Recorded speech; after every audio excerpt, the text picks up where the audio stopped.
एक समय की बात है, भारतवर्ष में पति राजा राज करता हुआ बड़ा प्रतापी और दानी था। वह प्रतिदिन मंदिर में दर्शन करने कर जाता था, तो ब्राह्मण गुरु की सेवा किया करता था। उसके दरबार से कोई निराश नहीं लौटा। वो प्रत्येक गुरुवार को व्रत रखता और पूजन करता था। हर दिन गरीबों की सहायता करता था, परंतु यह सब बात उसकी रानी को अच्छी नहीं लगती थी और न व्रत करती। किसी को एक दंडी तक दान देती, राजा राजा से वैसा करने को मना करती थी। एक समय के बाद राजा शिकार करने बड़े हो गए थे। घर में रानी और दासियां थी। उस समय गुरु बृहस्पति देव साधु रूप धारण करा जाकर दरवाजे पर भिक्षा मांगे तो कहने लगी, हे साधु महाराज, मैं दान से पुण्य से तंग आ कि मेरे से तो घर का कार्य समाप्त नहीं होता। इस कार्य के लिए पति देव ही बहुत है। आप इस प्रकार कृपा करें कि शब्द नष्ट हो जाए तथा मैं आराम से रह सकूं। साधु बोले, हे देवी, तुम तो बड़ी विचित्र हो। संतान धन से कोई दुखी नहीं होता है, सभी चाहते पापी पुत्र धन की इच्छा करता है। अगर आपके पास अधिक धन होगा तो भूखम मनुष्य को भोजन करा के और ब्राह्मणों को दान दो। धर्मशाला बना, कुआं बावली बगीचे आदि का निर्माण कराओ। निर्धन मनुष्य कुमारी कन्याओं का विवाह करो। अनेक आदि कर्म करो। इस प्रकार से कर्मों से अपन कुल और नाम पर लोग को सार्थक स्वर्ग की प्राप्ति होगी। मगर वो रानी बात खुश नहीं। वो साधु से बोलने लगे, हे साधु महाराज, मुझे ऐसे भी धन की आवश्यकता नहीं है जिसे और मनुष्य का दान दूं, जिसके रखने उठाने मेरा सारा समय ही बर्बाद हो जाए। साधु ने कहा, हे देवी, तुम्हारी ऐसी इच्छा तो ये हो, मैं तुम्हें बताता वैसा ही करना। बृहस्पतिवार के दिन घर को गोबर से अपने केशों को धोना। केशों को धोते समय स्नान करो, रस करो, हाजा मत करो। भोजन के समय मांस मत खाना। कपड़ा धोबी के धुलने डालना। इस कपड़ा धोबी के यहाँ धुलने डालना। इस प्रकार 7 बृहस्पतिवार करने से तुम्हारा सब धन नष्ट हो जाएगा। ऐसा कहकर नष्ट हो जाएगा। ऐसा कहकर वहां से साधु अंतर ध्यान हो गए। रानी ने साधु का कहने के अनुसार ही किया। 3 बृहस्पतिवार बीते तो सब धन नष्ट हो गया। राजा और रानी भोजन के लिए दूर समय तरसने लगे। संसारी भोगों से दुखी होकर रहने लगे। तब राजा रानी से कहने लगे, हे रानी, तुम यहाँ पर हो, मैं दूसरे दोस्त को जाऊँ, क्योंकि यहाँ पर मुझे सभी मनुष्य जानते थे, कोई कार्य भी नहीं कर सकता। देश और प्रदेश भी खड़ा बराबर है। ऐसा कहकर राजा प्रदेश चला हुआ, जंगल को जाता, लकड़ी काट कर लाता और शहर में बेचता। इस तरह जीवन व्यतीत करने लगा। उधर के राजा का रानी और दासियां। रानी किसी दिन भोजन मिलता, किसी दिन जल पीकर ही रह जाती। एक बार रानी तथा दासी को साथ पीता भोजन के व्यतीत हो गए। रानी ने अपनी दासी से कहा, हे दासी, यहाँ पांसी के नगर में मेरी बहन रहती है। वह बड़ी धर्मान है। तू उसके पास जाओ, 5 से बेजा मन से कुछ समय के लिए गुजर हो जाएगी। इस प्रकार रानी की आज्ञा मानकर दासी उसके बहन के पास गई। रानी के बहन उस समय पूजा कर रही थी, क्योंकि उस रोज बृहस्पतिवार था। जब दासी ने रानी की बहन को देखा तो उससे बोली, हे रानी, मुझे तुम्हारी बहन ने भेजा, मेरे लिए 5 से बेजा दे दो। इस प्रकार रानी ने अनेक बार कहा, परंतु रानी ने कुछ उत्तर नहीं दिया, क्योंकि वह उस समय बृहस्पतिवार की कथा सुन रही थी। इस प्रकार जब दासी को किसी प्रकार का उत्तर नहीं मिला तो बहुत दुखी होकर बहुत दुखी हुए, क्रोध है लटका गाँव अपने रानी के पास जाकर बोली, हे रानी, तुम्हारी बहन तो बहुत बड़े आदमी, छोटे मनुष्य से बात भी नहीं करती, इसलिए मैंने उससे कहा तुझे कोई तो उत्तर नहीं दे, मैं वापस चली गई। तब रानी बोली, हे दासी, इसमें से कोई देर से बुरे दिन आते तब कोई सहार नहीं देता। अच्छा बुरे का पता बीच बीच में लगता है। जो ईश्वर का इच्छा वही होगा। यह सब हमारे भाग का दोष है। उधर उस रानी ने देखा कि मेरी बहन की दासी आई थी, परंतु मैं उसे नहीं बोली, इससे वह बहुत दुखी हुई होगी। यह सोचकर तत्क्षण विष्णु भगवान का पूजा समाप्त कर रानी पर बहन के घर चल दे। जाकर बहन से कहने लगी, हे बहन, मैं बृहस्पतिवार का व्रत कर रही थी। तुम्हारी दासी कहे, परंतु जब तक कथा होती तब तक न उठते न बोलते, इसलिए मैं ना बोली। कहो दासी क्यों आई थी? रानी बोली, बहन, हमारे घर अनाज नहीं था, वैसे तुमसे कोई बात छिपी नहीं है। इस प्रकार इस कारण मैंने दासी को तुम्हारे पास 5 से बेजर लेने के लिए भेजा था। रानी अपनी बहन से बोली, बृहस्पति भगवान मनोकामनाएं पूर्ण करते हैं। देखो, शायद तुम्हारे घर में अनाज रखा हो। इस प्रकार का वचन रानी ने जब सुना तो घर के अंदर गए। उसे एक घड़ा बेजर से भरा मिल गया। तब तो रानी और दासी को बहुत खुशी हुई। दासी कहने लगी, हे रानी, देखो, वैसे हमको जवान नहीं मिलता, रोज ही व्रत करते। कैसे व्रत की विधि और कथा पूछ ली जाए कि व्रत कैसे करना चाहिए। पूछ ली जाए कि पूछ ली जाए कि कथा कैसे है तथा यह व्रत कैसे करनी चाहिए। रानी की बहन ने कहा, गुरु भगवान के व्रत में चले गए। मुनक्का से विष्णु भगवान के केले का जल का पूजन करते, दीपक जलावे, पीला भोजन करते, कहानी सुनते, गुरु भगवान प्रसन्न होते, अन्न धन देते, मनोकामना पूर्ण करते। इस प्रकार रानी और दासी ने यह निश्चय किया कि बृहस्पति भगवान का पूजन जरूर करेंगे। 7 रोज के बाद बृहस्पतिवार आया तो उन्होंने व्रत रखा। घुड़सवार में जाकर चना गुड़ बीज लाते, उस दाल से केले का जल, तब विष्णु भगवान का पूजन किया। पीला भोजन कहाँ से आया? बेचारे बड़े दुखी थे, परंतु उन्होंने व्रत किया था, इस कारण गुरु भगवान प्रसन्न थे। वे 2 थाले पीला सुंदर भोजन लेकर आए और दासी को देकर बोले, हे दासी, तुम्हारे और रानी के लिए भोजन है, तुम दोनों करना। दासी भोजन है, तुम दासी 2 थाले में सुंदर पीला भोजन है लेकर आए और दासी को देकर बोले, हे दासी, तुम्हारे और रानी के लिए भोजन है, तुम दोनों करना। दासी भोजन पाकर बड़ी प्रसन्न हुई। रानी से बोली, चलो रानी जी, भोजन कर लो। रानी को इस विषय में कुछ पता नहीं था, इसलिए दासी से बोली, तू ही भोजन कर, क्योंकि तुम्हारे व्यर्थ में हंसी उड़ाती है। विषय में कुछ पता न था, इसलिए वह दासी से बोली, तू भोजन कर, क्योंकि तुम्हें व्यर्थ में हंसी उड़ाती है। दासी बोली, एक महात्मा हमको भोजन दे गया, रानी को कहने लगा भोजन तेरे लिए देगा, तू ही भोजन कर, तू भोजन कर। दासी ने कहा, वह महात्मा को 2 थाली भोजन देगी, इसलिए हम और तुम दोनों साथ साथ ही भोजन करेगी। इस प्रकार रानी और दासी दोनों ने गुरु भगवान को नमस्कार कर भोजन आरंभ किया था। अब वे प्रत्येक बृहस्पतिवार को गुरु भगवान का व्रत और विष्णु का पूजन करने लगी। बृहस्पति भगवान की कृपा से फिर रानी और दासी के पास धन हो गया। रानी उस पर आलस करने लगा, तब दासी बोली, देखो रानी, तुम पहले इस प्रकार आलस करती थी, तुम्हें धन को रखने उठाने में कष्ट होता, इसी कारण सब धन नष्ट हो गया। अब गुरु भगवान की कृपा से धन मिला, तो फिर तुम्हें आलस होता। बड़ी मुश्किल के बाद हमने धन पाया। इसलिए हमें दान पुण्य करना चाहिए। भूखे मनुष्य को भोजन कराओ, प्याव लेकर ब्राह्मणों को दान दो, तालाब बावली बगीचे आदि का निर्माण बनाओ, मंदिर पसाला बनाकर दान दो, कुमारी कन्याओं का विवाह कराओ, धन शुभ कार्यों में खर्च कर से तुम्हारे कुल कल्याण की प्राप्ति से पिता भी पसंद होंगे। इस प्रकार के कार्य करने का आरंभ किए। काफी यश पाने लगे। एक दिन रानी और दासी विचार करने लगे, न चले राजा किस प्रकार से कोई खबर नहीं। गुरु भगवान ने उन्होंने प्रार्थना की। भगवान ने रात्रि में राजा को स्वप्न में कहा कि हे राजा, उठ, तेरी नाथ उसकी याद करती अपने देश को। राजा प्राप्त कर उठा और विचार करने लगे कि स्त्री जाति खाने और पहनने की साथी होती। पर भगवान की आज्ञा मानकर वो अपने नगर को चलने को तैयार हुआ। उसे पूर्व प्रदेश चला गया, तो प्रदेश में दुखी रहने लगा। तब प्रतिदिन जंगल में से लकड़ी बीनकर लाता और उसे शहर में बेचकर अपने दुखी जीवन को बड़ी कठिनता से व्यतीत करता था। राजा एक दिन राजा दुखी होकर अपनी बातों को याद करके रोने लगा। तब उस जंगल में से बृहस्पति देव साधु को रूप धारण कर आगे राजा के पास आकर, वही लग रहा था सुनसान जंगल की चिंता बैठे मुझको बतलाया। सुन राजा के नेत्र में जल भरा, साधु को वंदना कर बोले, प्रभु सबको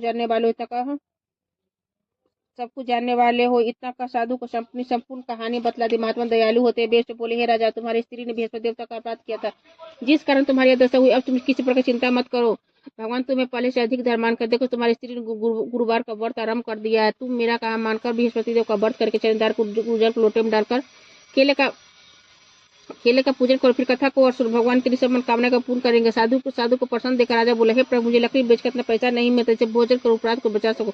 मैंने रात्रि में अपनी रानी को व्याकुल देखा, मेरे पास कुछ भी नहीं जिसे खबर मंगा सको। फिर कौन सी कहानी कहूँ, मुझको मालूम नहीं है। साधु ने कहा, हे राजा, तुम किसी बात का चिंता मत करो। बृहस्पतिवार के दिन तुम रोजाना की तरह लेकर शहर को जाओ। तुम रोज से दुगना धन प्राप्त हो। जैसे तुम भली बातें भोजन कर लोगे, बृहस्पति का पूजा का सामान मिल जाएगा। बृहस्पति देव की कहानी इस प्रकार से। प्रेम से बोलो, बृहस्पति भगवान की जय। प्राचीन काल में एक ब्राह्मण था, वह बहुत ही निर्धन था, इसकी कोई संतान नहीं थी। उसकी स्त्री बहुत मिलता के साथ रहती थी। वो स्नान नहीं करती, किसी देवता का पूजा नहीं करती, प्रातः काल उठते ही सर्वप्रथम भोजन करती, बाद में कोई अन्य कार्य करती थी। इसे ब्राह्मण देवता बड़ी दुखी थे, बेचारे बहुत कुछ करते, किंतु कोई परिणाम न निकला। भगवान की कृपा से ब्राह्मण की स्त्री कन्या रूप में पैदा हुआ। वह कन्या अपने पिता के घर में बड़ी होने लगी।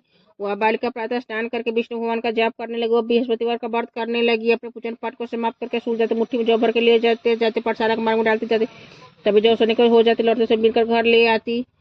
एक दिन वह बालिका सूप में ऊन सोने को जो फटक कर साफ कर रही थी कि उसके पिता ने मुट्ठी में जौ भर कर ले आई और अपने पाठशाला के मार्ग में डालती, तभी जो सोने को लौटते मिलकर घर ले आती थी। एक दिन वह बालिका सूप में सोने पर को फटक कर साफ कर रही थी कि उसके पिता ने देख लिया और कहा, हे बेटी, सोने जो फटकने के लिए सोने का सूप होने चाहिए। दूसरे दिन गुरुवार था, इस कन्या ने व्रत रखा। बृहस्पति से प्रार्थना करे, कहा, हे प्रभु सब कुछ है, हे प्रभु, मैंने सच्चे मन से अपनी पूजा की हो तो मेरे लिए सोने का सूप दे दो। बृहस्पति देव ने उसकी प्रार्थना स्वीकार कर ली। रोजाना की तरह कन्या जो फैलाती जाने लगी। जब लड़कर जो बीन रही थी, तो उसकी जब लड़कर जो बीन रही थी तो बृहस्पति देव की कृपा से सोने का सूप मिला। उसे घर ले आई, उसे जौ साफ करने लगी, परंतु उसको माँ का वही ढंग रहा। एक दिन की बात, वह कन्या सोने का सूप में जौ साफ कर रही थी। उसी समय पुत्र वहां से होकर निकला। उस कन्या का रूप को देखकर मोहित हो गया। तब अपने घर आकर भोजन तया जल त्याग उदास हो लेट गया। राजा को जब इस बात का पता लगा तो अपने प्रधानमंत्रियों के साथ उसके पास गए और बोले, हे बेटा, तुम्हें किस बात का कष्ट, किसने अपमान किया अथवा और जो कारण से कहो, मैं वही कार्य कर जिससे तुम प्रशंसा हो।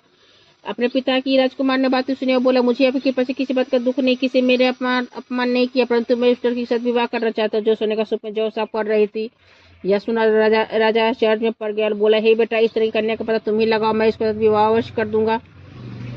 राजकुमार ने उस लड़के के घर का पता बतलाया। तब मंत्री उस लड़के के घर गया, ब्राह्मण देवता को सभी यार बतला। ब्राह्मण देवता राजकुमार के साथ अपने कन्या का विवाह करने को तैयार हो गया। विधि विधान के अनुसार ब्राह्मण का कन्या का विवाह राजकुमार के साथ हो गया। कन्या के घर से जाते पहले एक भांति उस ब्राह्मण देवता के घर में गरीबी का निवास हो गया। अब भोजन के लिए अन्न बड़ी मुश्किल से मिलता था। एक दिन दुखी होकर ब्राह्मण देवता अपनी पुत्री के पास गए और बेटी ने पिता की दुखी अवस्था को देखा और अपनी माँ का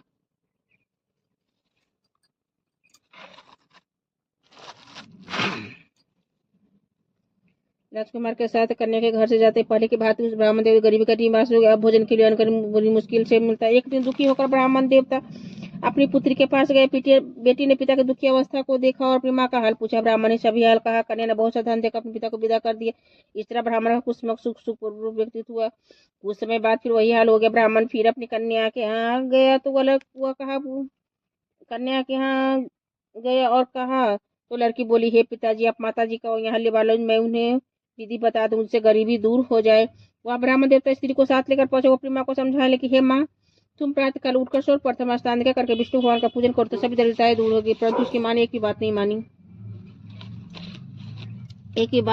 वो अपनी नहीं मानी और प्रातःकाल उठकर अपने पुत्र को झूठन को खा लिया। एक दिन उस पुत्री को बहुत गुस्सा आते कोठी में सभी सामान निकाल दिया और उसने अपनी माँ को बंद कर दिया। प्रातःकाल उसमें से निकाला और तथा स्नान करवा के पाठ करवाया तो उसकी माँ की बुद्धि ठीक है। प्रत्येक बृहस्पतिवार का व्रत करने लगी। इस व्रत के प्रभाव से माँ भी धर्मांतर पुत्रवती हो गई। बृहस्पति की कृपा से स्वर्ग की प्राप्ति हुई। वह ब्राह्मण सुखपूर्व श्लोक को सुख को भोग कर स्वर्ग की प्राप्ति हुई। इस तरह की कहानी कहकर साधु देवता वहाँ चल दे। धीरे धीरे समय व्यतीत होने पर फिर वही बृहस्पति वार का दिन है। राजा जंगल में से लकड़ी काटकर उसे शहर में बेचने गया। उस दिन अन्य दिनों से अधिक पैसा मिला। राजा ने चना गुड़ आदि लाकर गुरुवार का व्रत किया। उस दिन से उसके सभी कलेश दूर हुए। परंतु जब दोबारा गुरुवार आए तो बृहस्पति देव का व्रत करना भूल गया। इस कारण बृहस्पति भगवान नाराज हो गए। उस दिन नगर के राजा ने विचार का योजना किया था। शहर में घोषणा करवा दी, कोई मनुष्य अपने घर न भोजन बनावे न आग जलावे, समस्त नागरिक मेरा भोजन करने आवे। इस आज्ञा को जो न मानेगा उसी को फांसी सजा दी जाएगी। इस तरह की घोषणा संपूर्ण नगर में करवा दी गई। राजा की आज्ञा अनुसार शहर के सब लोग भोजन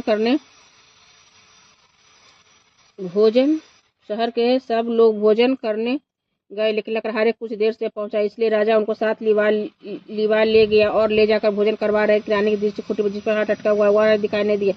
रानी ने नीचे किया कि मेरा हारी से मनुष्य ने चुरा लिया। उसी समय पुलिस को बुलाकर उसे जेल में डलवा दिया। जब राजा खाने में पड़ गया तो वो दुखी होकर विचार करने लगा, जाने कौन सा पूजा जानने के लिए दुख प्राप्त हुआ है। उस साधु को याद कर जंगल में मिला था। उस समय तत्काल बृहस्पति देव साधु को रूप कर्मों के लिए दुख प्राप्त हुआ। उसी समय उस साधु को याद करने जो जंगल में मिला था, उस समय तत्काल बृहस्पति देव साधु को रूप में प्रकट हो गए। उसकी दशा देखकर कहे, अरे मूर्ख, तूने बृहस्पति देवता की कथा नहीं कही जिसके कारण तुम्हारे दुख प्राप्त हुआ है। चिंता मत करो, बृहस्पतिवार के दिन जेलखाने के दरवाजे पर 4 पैसे मिलेंगे, जिसे तू बृहस्पति देव का पूजा करना, तेरा सभी कष्ट दूर हो जाएगा। बृहस्पतिवार के दिन उसे 4 पैसे मिले। राजा ने कथा कही। उस रात्रि को बृहस्पति देव ने नगर के राजा को स्वप्न में कहा कि हे राजा,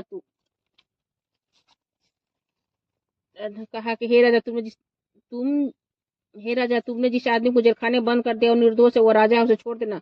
रानी के हार उसी खुट्टी पर लटका हुआ है। अगर तू ऐसा नहीं करते मैं तेरे राज को नष्ट कर दूंगा। इस तरह रात्रि को स्वप्न को देखा। प्रातः कर उठा, खुट्टी पर हाथ देकर लकड़हारे ने राजा से क्षमा मांगी तो योग सुंदर भूषण देकर राजा को विदा कर दिया। गुरुदेव की आज्ञा अनुसार राजा अपने नगर को चल दिया। जब राजा नगर के निकट पहुंचा उसे बड़ा आश्चर्य हुआ।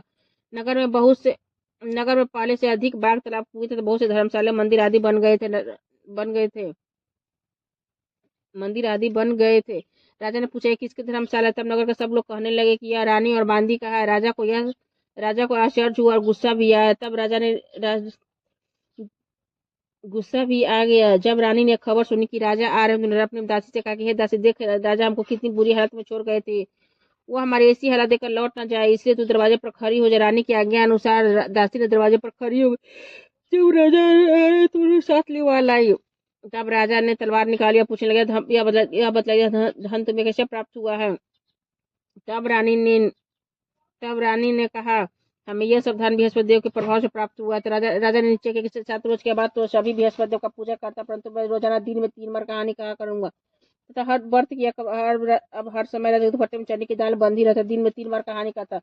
एक रोज राजा ने निश्चय किया कि चलो अपनी बहन के यहाँ हो आवे। इस तरह निश्चय कर राजा घोड़े पर सवार हो अपनी बहन के यहाँ चलने लगा। मार्ग में उसे देखा कुछ आदमी मुर्दे को लिए जा रहे हैं तो उन्हें रोक कर राजा कहने लगा, अरे भैया, मेरी बृहस्पति देव की कहानी सुन ले। लो हमारा तो आदमी मर गया है, इसको कथा ही पर। परंतु कुछ आदमी बोले, अच्छा कहो, हम तुम्हारी कथा को सुनेंगे। राजा ने अपनी दाल निकाली और जब कथा आधी हुई तो मुर्दा हिलने लगा। जब कथा समाप्त हो गई तो राम राम करके वह मनुष्य खड़ा हो गया। आगे मार्ग में से किसान खेत में हल चलाता हुआ मिला तो राजा ने उसे देखा और उसे पूछा, अरे भैया, तुम मेरी बृहस्पति देव की कहानी सुन लो। किसान बोला, जब तक मैं तेरी कथा नहीं सुनूंगी तब तक मैं 4 हरैया जोत लूंगा, अपनी कथा किसी और को सुना। इस तरह राजा आगे को चलने लगा। राजा के हरते ही बेर पछा का गिर पड़ा। किसान के पेट में बहुत जोर से दर्द होने लगी। उसी समय उसकी माँ रोटी लेकर आई। उसे जब यह देखा तो रोटी लेकर आई। जब उसने ये देखा तो अपने पुत्र से सब हाल पूछा। बेटे ने सभी हाल कहा। तो मुझे दौड़ी घुड़सवार के पास गई और वो बोला, मुझे अब मैं तेरी कथा सुनूंगी, तू अपना कथा मेरे खेत पर चलकर कहना। राजा ने बुढ़िया खेत पर जाकर कथा का जिसको सुनकर उसके बल उठ खड़े हुए। किसान के पेट का दर्द बंद हो गया। जब राजा ने अपने बहन के घर पहुंचे, बहन ने भाई की खूब मेहरबानी की। दूसरे रोज प्रातःकाल जगा तो वह देखे यहाँ सब लोग भोजन कर रहे हैं। राजा ने अपनी बहन से कहा, कोई मनुष्य भोजन नहीं किया है, मेरी बृहस्पतिवार की कथा सुन ले। बहन बोली, हे भैया, यह देश ऐसा, पहले भोजन करते बाद में अन्न काज करे, कोई पड़ोस में देखा वैसा कर देखने परंतु कोई सब व्यक्ति ने इसे भोजन किया हुआ था। कुम्हार के घर गए जिसका लड़का बीमार था। उसे मालूम है कि 3 रोज से किसी ने भोजन नहीं किया। अपने भाई की कथा सुनने के लिए कुम्हार से वो तैयार हो गया। राजा ने जाकर कथा तैयार हो गया। राजा ने जाकर अपनी कथा सुनाने के लिए कुम्हार के यहाँ गया। वह तैयार हो गया। जाकर बृहस्पति की कथा कही, जिसको सुनकर उसका लड़का ठीक हो गया। तब राजा की प्रशंसा होने लगी। एक रोज राजा ने अपनी बहन के घर पर अपनी बहन से कहा कि हे बहन, हम अपने घर को जाएंगे, तुम भी तैयार हो। राजा की बहन ने अपनी सास से कहा, सास बोली, तो आप चली जा, पर तुम लड़कों को मत ले जाने, क्योंकि तेरा बच्चा कोई औलाद नहीं है। बहन ने अपने भाई से कहा कि हे भैया, मैं तो चलूंगी, पर कोई बालक नहीं जाएगा। राजा बोला, जब कोई बालक नहीं जाएगा तुम ही क्या करो। बड़े दुखी मन से राजा अपने नगर को लौट आए। राजा ने अपनी रानी से कहा कि हम निर्वंशी राजा, हमारा किसी को दिखने का धर्म नहीं है, कुछ भोजन आदि नहीं किया। रानी बोली, हे प्रभु, बृहस्पति देव ने किसी को दिखने का तो कुछ भोजन आदि नहीं किया। रानी बोली, हे प्रभु, बृहस्पति देव ने हमें सब कुछ दिया, हमें औलाद अवश्य देंगे। उस रात बृहस्पति देव ने राजा के सपने में कहा, हे राजा, सभी सोचते तेरी रानी गर्भ से है। राजा को यह बात सुनकर बहुत खुशी। तब नवे महीने से गर्भ सुंदर पुत्र पैदा हुआ। तब राजा बोला, हे रानी, स्त्री बिना भोजन के रह सकती, किंतु बिना कहे नहीं रह सकती। जब मेरी बहन आवे तुमसे कुछ मत कहना। रानी ने कुछ मत कहना, मेरी बहन आवे तो उसे तुम कुछ मत। रानी ने अच्छा कह दिया। जब राजा की बहन ने शुभ समाचार सुन बहुत खुशी तो बधाई लेकर अपने भाई के यहाँ आई। तब रानी ने कहा, घोड़ा चढ़ के तो नहीं है, गधा चढ़ के आई। राजा की बहन बोली, भाभी, मैं इस प्रकार न कर तुम्हें औलाद कैसे मिलते। बृहस्पति ऐसे जैसे जी के मन जो मनोकामना सभी को पूर्ण करते हैं। जैसे सद्भावना पूर्वक बृहस्पतिवार का व्रत करता है और कथा पढ़ता सुनता दूसरों को सुनाता है, बृहस्पति उनकी सभी मनोकामना को पूर्ण करते हैं। भगवान बृहस्पति सदैव रक्षा करते हैं। संसार में सद्भावना से भगवान जी का पूजन और व्रत सच्चे हृदय से करते हैं, उनकी सभी मनोकामना को पूर्ण करते हैं। जैसी सच्ची भावना से रानी और राजा ने कथा को गुणगान किया तो सभी इच्छाएं बृहस्पति देव जी ने पूरी की थी। इसलिए सबकी कथा सुनने के बाद प्रसाद लेकर जाना चाहिए। से मन करते हुए जयकार बोलना चाहिए। प्रेम से बोलो, बृहस्पति भगवान की जय, विष्णु भगवान की जय, गुरु महाराज की जय।